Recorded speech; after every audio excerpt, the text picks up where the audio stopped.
ألا إن أولياء الله لا خوف عليهم ولا هم يحزنون الذين آمنوا وكانوا يتقون لهم البشرى في الحياة الدنيا وفي الآخرة لا تبديل لكلمات الله ذلك هو الفوز العظيم. Inilah untayan mutiara dari riwayat hidup seorang yang soleh, yang dicintai oleh Allah Subhanahu wa Ta'ala dan Rasulnya Sallallahu Alaihi Wasallam. Setiap nafas dan langkahnya hanyalah untuk mencari ridho Allah dan Rasulnya Sallallahu Alaihi Wasallam. Setiap sikap dan perilakunya menggambarkan suri tauladan datuknya baginda Nabi Muhammad Sallallahu Alaihi Wasallam. Semoga kita bisa mencontoh dan meneladani suri tauladan ini dalam kehidupan kita, yang pastinya menjadikan kehidupan kita bahagia di dunia dan akhirat, disertai ridho Allah dan berkumpul di surga Firdaus bersamanya dan datuknya Nabi Muhammad SAW. Amin ya rabbal alamin. Ad-da'i ilallah, al-arif billah, al-murabbi, al-ustad, al-habib Hasan bin Ahmad Baharun dilahirkan di Sumeneb pada hari Senin tanggal 27 Safar 1353 Hijriah bertepatan dengan 11 Juni 1934 Masehi, dan merupakan putra dari Al-Habib Ahmad bin Husain bin Tahir bin Umar Baharun dengan Syekhah Fatmah binti Ahmad Bakhabazi. Semenjak kecil, kedisiplinan dan kesederhanaan telah ditanamkan oleh kedua orang tua beliau, sehingga mengantarkannya tumbuh menjadi sosok pribadi yang cerdas, mencintai ilmu, mempunyai akhlak dan sifat-sifat yang terpuji. Dan semenjak kecil, Abuya Habib Hasan telah tertanam dalam dirinya jiwa ketakwaan yang tinggi. Pendidikan agama selain diperoleh dari bimbingan kedua orang tuanya, beliau juga dapatkan dari Madrasah Makarimul Akhlak Sumeneb dan dari kakeknya yang dikenal sebagai ulama besar di Kabupaten Sumeneb, yaitu Al-Ustad Asy-Syaikh Ahmad bin Muhammad Bakhabazi, yang senantiasa membina dan membimbingnya dengan penuh kasih sayang dan kesabaran. Semangat belajar Abuya Habib Hasan Baharun semenjak kecil memang dikenal rajin dan ulet.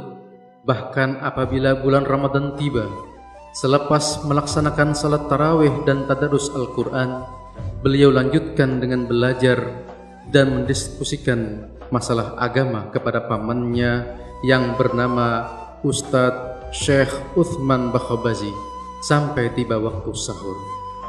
Dan beliau menjadi murid kesayangan Al-Arif Billah Al-Faqih Al-Habib Umar Ba'agil Surabaya. Pada Habib Umar Ba'agil inilah beliau banyak memperdalam ilmu fikih di samping disiplin ilmu-ilmu lainnya. Setelah mempunyai ilmu yang mumpuni, beliau tergerak untuk berdakwah di jalan Allah Subhanahu wa Ta'ala dan datuknya Nabi Muhammad SAW. Pergilah beliau bersama ayahandanya ke Masa Lembu untuk berdakwah sambil membawa barang dagangan. Perdagangan beliau dan ayahandanya dijadikan sarana untuk pendekatan dakwah kepada masyarakat di sana, sehingga mereka dikenal dengan pedagang yang tidak sukses karena tidak pernah membawa keuntungan. Kedermawanan dan belas kasihnya kepada orang yang tidak mampu menjadikan dagangannya tidak berkembang, karena beliau sering membebaskan hutang orang yang tidak mampu membayar hutangnya. Bahkan keuntungan dagangnya kerap diberikan untuk orang yang tidak mampu. Pada tahun 1966 Masehi, beliau pergi berdakwah ke Kalimantan Barat. Perjalanan dakwah yang sama sekali tidak mencari keuntungan duniawi. Beliau hanya berharap keridhaan Allah dan kecintaan datuknya Nabi Muhammad SAW. Beliau berdakwah bukan ke kota-kota atau tempat yang mempunyai fasilitas yang memadai, akan tetapi beliau keluar masuk desa dan menjelajahi hutan belantara yang penuh lumpur dan rawa, sehingga pernah sekali waktu beliau terjatuh di rawa yang penuh dengan duri setelah meloncat dari perahu yang beliau tumpangi. Dan selama berdakwah, beliau membeli, membawa, dan menyiapkan sendiri perangkat pengeras suara, loudspeaker, dan sound system agar meringankan dan memudahkan siapapun yang mengundangnya, karena waktu itu alat tersebut memang masih langka dan susah didapat. Beliau juga selalu membawa satir, yaitu tabir pemisah dari kain, disiapkan agar tidak terjadi ikhtilat, yaitu bercampurnya jamaah laki-laki dan perempuan dalam satu tempat, dan dari maksiat-maksiat lainnya, yang mana hal itu bisa menghalangi turunnya rahmat dan hidayah Allah Subhanahu wa Ta'ala. Setelah kepulangan dari Kalimantan Barat pada tahun 1972 Masehi, beliau memfokuskan dakwah dalam mengajar ilmu agama di beberapa pondok pesantren di Jawa Timur, khususnya ilmu bahasa Arab, sehingga beliau mengarang beberapa kitab yang berkaitan dengan ilmu bahasa Arab. Di antaranya adalah Kamus Bahasa Arab yang bernama Kamus Bahasa Dunia Islam Majmu'atil Asriyah fil Lughatil Arabiyyah, yang menjadi kitab fenomenal dan dipakai sebagai buku wajib di berbagai pondok pesantren. Dengan kegigihan dan keikhlasan beliau, jerih payahnya membuahkan hasil berkembangnya bahasa Arab di setiap pondok pesantren yang beliau ajarkan. Pada tahun 1981 Masehi, atas perintah gurunya Al-Allamah As-Sayyid Muhammad bin Alawi Al-Maliki dari Makkah, Abuya Habib Hasan membuka pondok pesantren yang bernama Darul Lughah wa Da'wah di kota Bangil, Jawa Timur, dengan menempati rumah kontrakan. Dengan waktu yang relatif singkat, beliau mendapat kepercayaan dari masyarakat sehingga jumlah santri bertambah dengan pesat. 13 rumah kontrakan tidak bisa menampung santri yang terus bertambah. Akhirnya, pada tahun 1984 Masehi, Abuya As-Sayyid Muhammad Al-Maliki yang menjadi musyrif pondok Darul Lughah wa Da'wah memberikan isyarat untuk memindahkan lokasi pondok ke tempat yang lebih luas. Beliau memilih desa Raji, sekitar 4 km sebelah timurnya kota Bangil. Kemudian dengan berjalannya waktu, dengan kegigihan, keikhlasan, dan ketawakalan Abuya Habib Hasan yang sangat tinggi, pondok pesantren yang mewajibkan bahasa Arab bagi santrinya menjadi pesantren yang terkenal dan disegani di Nusantara. Abuya Habib Hasan adalah seorang ulama yang terkenal oleh semua kalangan, mempunyai sifat teladan dan budi pekerti yang tinggi dan terpuji. Seorang figur ulama yang betul-betul mewarisi sifat-sifat dan sikap dan perjuangan datuknya Al-Mustafa Nabi Muhammad SAW. Beliau seorang yang penyabar, sifat kesabarannya sangat luar biasa. Al-Habib Ahmad bin Husain Baharun, ayahandanya sendiri, bersaksi dan berkata, "Anakku Hasan itu sangatlah sabar. Kalau saya marahi, walaupun dia tidak bersalah, tidak pernah menjawab, dan apabila difitnah dan diganggu orang, tidak pernah membalas." Kesabaran beliau sulit dilukiskan, baik dalam hal membina dan membimbing santri, serta menghadapi kenakalan santri, serta orang-orang yang mengganggu pondok pesantren yang beliau dirikan.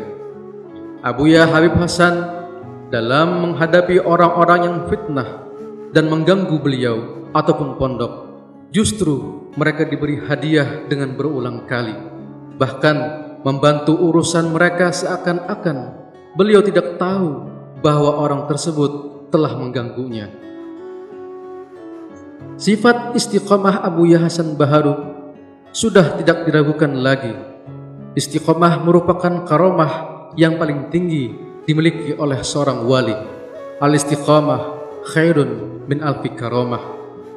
Salah satu tanda dari sifat istiqomah beliau tercermin pada aktivitas beliau sehari-hari.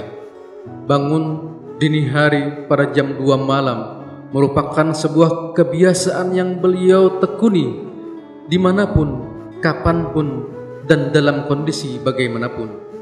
Walaupun baru berhenti beraktivitas dan pulang ke rumah jam 12 malam, beliau tetap bangun jam 2 malam lalu berangkat ke kantor untuk bertahajud, membaca wirid, serta mutalaah kitab.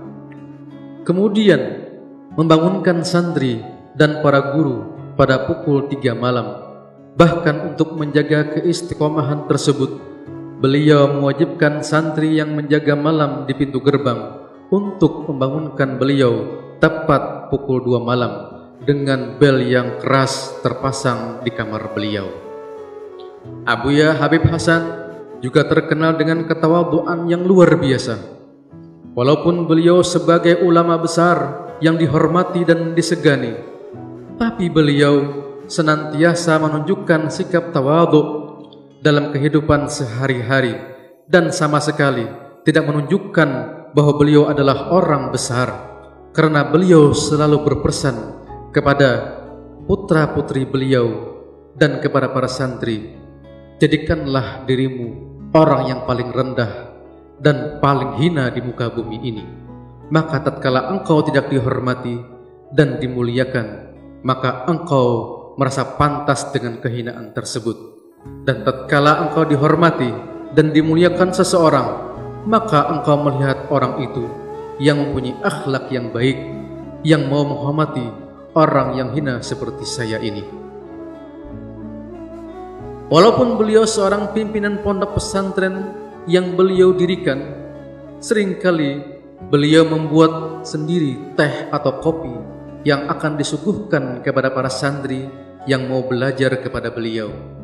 Kemudian para santri disuruh minum secara bergiliran dalam satu gelas besar agar mendapatkan keberkahan. Lalu beliau meminta kepada para santri agar menyisakan sedikit minuman tersebut, yang kemudian tanpa disangka beliau meminumnya. Karena Abuya dengan kerendahan hatinya mengambil keberkahan dari siapapun, walaupun dari santri-santrinya sendiri. Sewaktu-waktu Abuya pernah menghadiri pengajian umum di Sumeneb, Madura bersama Ustadz Qaimuddin. Padahal bukan sebagai pembicara atau undangan khusus, beliau tidak malu untuk menghadirinya walaupun duduk di tempat umum biasa, bukan di depan atau tempat undangan khusus. Padahal beliau sudah menjadi ulama besar dan mempunyai pondok pesantren yang besar. Dengan ketawadhuan itulah Abuya Habib Hasan Baharun dikenal sebagai sosok yang sangat baik, supel, dan luwes dalam menjalin hubungan dengan semua kalangan dan semua golongan, baik kalangan ulama ataupun awam, kalangan kaya ataupun yang biasa, kalangan berpangkat ataupun tidak, kalangan tingkat atas ataupun kalangan bawah. Di samping itu, beliau juga mampu mempertahankan hubungan baik tersebut terhadap semuanya sampai akhir hayatnya. Kesuksesan Abuya Habib Hasan Baharun dalam berdakwah dan membangun pondok pesantren Darul Ghawah Dakwah tidak terlepas dari peran besar dari seorang wanita salihah. Beliau adalah Al-Mukarramah Hubabah Syarifah Khadijah binti Muhammad Al-Hinduan, hafidhahullah wa ra'aha wa mata'ana bituli hayatiha syarifah fi khairin wa sihhah wa afiyah. Istri tercinta yang senantiasa dengan penuh ketabahan dan kesabaran mendampingi pahit getirnya perjuangan, serta senantiasa memberikan semangat bagi sang suami yang tercinta. Bahkan jiwa besar dan perjuangannya ditujukan oleh ustadzah Ketika Abuya Habib Hasan membutuhkan dana untuk pondok, maka Ustadzah dengan senang hati menjual seluruh barang-barang berharga dan semua perhiasan yang dimilikinya, bahkan yang mengandung kenangan dan sejarah yang sangat berharga juga dijualnya, dan beliau tidak pernah menagihnya kembali. Setelah mengasuh pondok pesantren Darul Lughah wa Da'wah sekitar 18 tahun, pada hari Senin tanggal 8 Safar 1420 Hijriah atau 23 Mei 1999 Masehi, setelah terjadi perbincangan sangat serius tentang masa depan umat Islam dengan Habib Abdurrahman Bahlega, seorang ulama yang terkenal di Pasuruan, Abuya Habib Hasan Baharun memenuhi panggilan Sang Ilahi. Kewafatan yang sangat mengejutkan semua orang, khususnya keluarga dan para santri. Mereka tidak percaya dengan kepergian Abuya yang terlalu cepat. Isak tangis pun pecah, sehingga santri ada yang pingsan, ada yang duduk terpaku, tak kuasa bangun kembali. Ada yang pandangannya kosong, seakan akalnya berhenti. Kesedihan yang sangat mendalam karena Abuya Habib Hasan yang sangat menyayangi mereka melebihi kasih sayang orang tua kepada anaknya. Abuyalah yang menghilangkan kesedihan mereka tatkala mereka bersedih. Abuyalah yang membantu mereka tatkala mereka kesusahan. Abuyalah yang tahu keadaan mereka walaupun mereka tidak mengutarakannya. Abuya sangat sabar dalam mengajar dan mendidik mereka. Abuya selalu berbagi kebahagiaannya kepada mereka. Abuya selalu bersama mereka, tidak mau berpisah dalam waktu yang lama.